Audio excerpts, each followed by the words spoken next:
பேரவையில் முதலமைச்சர் ஸ்டாலின் உரையாற்றி வருகிறார். அதனை பார்க்கலாம். மாண்புமிகு பேரவைத் தலைவர் அவர்களே, மருத்துவத்துறையில் நமது நாட்டிற்கே முன்னோடியாக தமிழ்நாடு திகழ்ந்து வருவதற்கு நமது மாநிலத்தில் பல்லாண்டுகளாக பின்பற்றப்பட்ட சிறப்பான மருத்துவக் கல்வி மாணவர் சேர்க்கை முறையே இந்த சாதனைகளுக்கு அடிப்படை.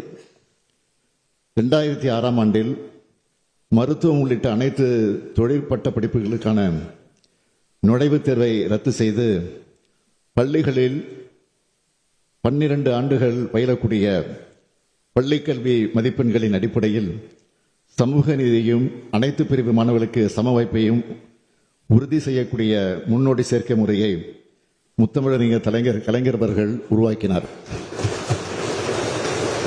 சமூக நீதியை நிலைநாட்டி கிராமப்புறங்களில் வாழக்கூடிய ஏழை எளிய மாணவர்களின் மருத்துவ கல்வி கனவை நனவாக்கக்கூடிய இந்த முறையால் தான் மாநிலத்தின் அனைத்து பகுதிகளில் இருந்தும் மருத்துவர்கள் உருவாகும் வாய்ப்பு ஏற்பட்டது. இதன் பயனாக மாநிலத்தின் அனைத்து பகுதிகளிலும் சிறப்பான மருத்துவ சேவைகளை வழங்கி வருகிறோம். ஆனால் நீட் தேர்வு முறை செயல்படுத்தப்பட்ட பின்னர் இந்த தேர்விற்கான பயிற்சி வகுப்புகளுக்கு சென்று பயிற்சி பெற இயலாத கிராமப்புற மாணவர்களுக்கும் ஏழை எளிய குடும்பங்களைச் சார்ந்த மாணவர்களுக்கும் மருத்துவ படிப்பு எட்டாக்கணி ஆகிவிட்டது. மாநிலத்தின் கிராம பகுதிகளிலும் பின்தங்கிய பகுதிகளிலும் வழங்கப்படும் மருத்துவ சேவைகளையும் எதிர்காலத்தில் இந்த முறை பாதிக்கும். நீட் தேர்வானது பயிற்சி வகுப்புகளுக்கு செல்லும் வசதி படைத்த நகர்ப்புற மாணவர்களுக்கு ஆதரவாக அமைந்துள்ளது என்பதிலும் இந்த தேர்வின் அடிப்படையிலான மருத்துவ மாணவர் சேர்க்கை முறை சமூக நீதிக்கு எதிரானதாக உள்ளது என்பதிலும் தமிழ்நாட்டு மக்கள், அரசியல் கட்சிகள், சமூக சிந்தனையாளர்கள் என அனைவரிடமும் உள்ள கருத்தொற்றுமையின் அடிப்படையில் சரியான மாற்று மருத்துவ மாணவர் சேர்க்கை முறை குறித்து பரிந்துரைப்பதற்காக ஓய்வு பெற்ற நீதியரசர் திரு A.K. ராஜன் அவர்கள் தலைமையில் ஒரு உயர்நிலை குழுவினை இந்த அரசு அமைத்தது. அந்த குழுவின் பரிந்துரை அடிப்படையில் இந்த சட்டமன்ற பேரவையில் 13/9/2021 அன்று தமிழ்நாடு மருத்துவ பட்டப்படிப்புகளுக்கான சேர்க்கை சட்டம் 2021 என்ற சட்ட முன்வடிவு ஒருமனதாக நிறைவேற்றப்பட்டும் நீண்ட சட்ட போராட்டத்திற்கு பிறகும் மாண்புமிகு ஆளுநர் ஒப்புதல் வழங்கப்படாமல் மறுபரிசீலனை செய்திட திருப்பி அனுப்பப்பட்டது. இந்நிலையில் என் தலைமையில் 5/2/2022 அன்று அனைத்து கட்சி கூட்டம் நடத்தப்பட்டு இந்த சட்ட முன்வடிவினை மீண்டும் தமிழ்நாடு சட்டமன்ற பேரவையில் அறிமுகப்படுத்துவது தொடர்பான தீர்மானம் ஒருமனதாக நிறைவேற்றப்பட்டு 8/2/2022 அன்று சட்ட முன்வடிவு மீண்டும் தமிழ்நாடு சட்டமன்ற பேரவையில் நிறைவேற்றப்பட்டது.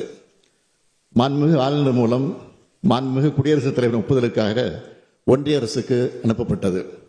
இது குறித்து ஒன்றிய அரசின் சுகாதாரத்துறை, ஆயுஷ் துறை, உள்துறை, உயர்கல்வித்துறை என பல்வேறு அமைச்சகங்கள் கோரிய அனைத்து விளக்கங்களுக்கும் தமிழ்நாடு அரசு உடனுக்குடன் உரிய விளக்கங்களையும் வழங்கியது.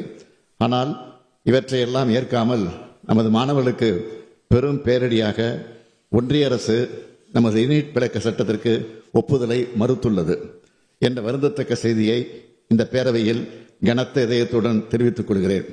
மக்களால் தேர்ந்தெடுக்கப்பட்ட மாநில சட்டமன்றத்தின் மாண்பினை அவமதித்துள்ள ஒன்றிய அரசின் இத்தகைய எதேச்சதிகார போக்கு அரசமைப்பு சட்டம் தந்துள்ள கூட்டாட்சி கருத்தியல் வரலாற்றில் ஒரு கருப்பு அத்தியாயம். தமிழ்நாட்டு மக்களின் எண்ணங்களையும் இந்த பேரவையின் தீர்மானங்களையும் ஒன்றிய அரசு கருத்தில் கொள்ளவே இல்லை. இதனை மக்கள் கவனித்துக் கொண்டுதான் இருக்கிறார்கள். மாண்புமிகு பேரவைத் தலைவர் அவர்களே, ஒன்றிய அரசு நமது கோரிக்கையை நிராகரித்திருக்கலாம். ஆனால் நீட் தேர்வு முறையை அகற்றுவதற்கான நமது போராட்டம் எந்த வகையிலும் முடிந்துவிடவில்லை என்பதையும்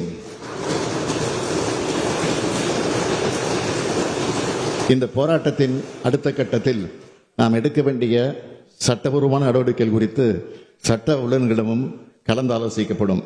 மேலும் இது தொடர்பாக அனைத்து சட்டமன்ற கட்சித் தலைவர்களிடமும் ஒரு கலந்து ஆலோசனை கூட்டம் வரும் 9ஆம் தேதி அன்று மாலை தலைமைச் செயலகத்தில் நடத்தப்பட உள்ளது. அதில் நமது சட்டமன்ற கட்சித் தலைவர்கள் அனைவரும் கலந்து கொள்ளுமாறு இத்தருணத்தில் தங்கள் வாயிலாக அன்புடன் கேட்டுக்கொள்கிறேன். தமிழ்நாட்டின் மருத்துவக் கல்லூரி கனவோடு கல்வி பயிலும் லட்சக்கணக்கான மாணவர்கள் மற்றும் பெற்றோர்களின் சார்பாக அவர்களின் கனவை நனவாக்க தமிழ்நாடு அரசு உறுதியோடு சட்ட ரீதியான அனைத்து நடவடிக்கை எடுக்கும் என்பதையும் இந்த பேரவையின் வாயிலாக நான் தெரிவித்துக் கொண்டு அமைகிறேன். நீட் தேர்வு தொடர்பாக வரும் 9ஆம் தேதி சட்டமன்ற அனைத்துக் கட்சி கூட்டம் நடைபெறும் என பேரவையில் முதலமைச்சர் ஸ்டாலின் உரையாற்றினார். அந்த காட்சிகளை பார்த்தோம்.